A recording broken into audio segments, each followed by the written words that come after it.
kasi ako, mahilig na talaga ako mag-perform. Ang dami kong idols na talaga nagsising and dance. So, ginagaya ko sila sa bahay namin, lalo pag mag-isa, may salamin kami sa hagdan namin, tapos suklay yung ginagamit ko. Kumakanta ako, nag-facial ako, whatever. Lalo pag, even pag nagsishower, sumasayaw ko yung papa-music ako, sumasayaw ko mukha akong buwa.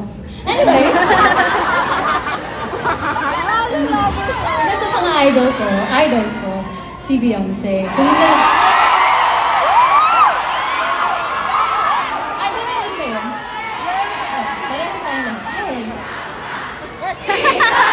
Uy, tumigil kayo! Pakinggan niyo muna ako. May dalawa pang members. So, nung nalaman ko na may solo prod kami, since fighter naman ako, actually kung nakita niyo yung VTR, yung ganda nun.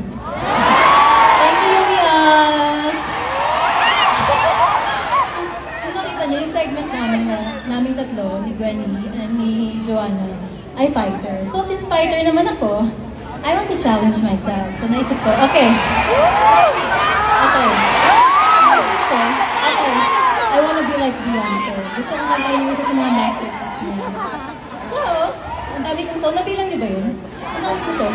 So, basically guys, Blooms, nung pinasok natin yung mundo ko, universe ko Blooms, ang message na gusto kong iwan sa inyo ay I want you to challenge yourself also.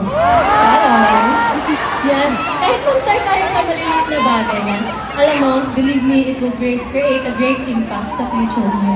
And I know guys, you guys are trying, we are all trying. Ha, teka lang. Picturean niyo ako kasi ang ganda ng damit.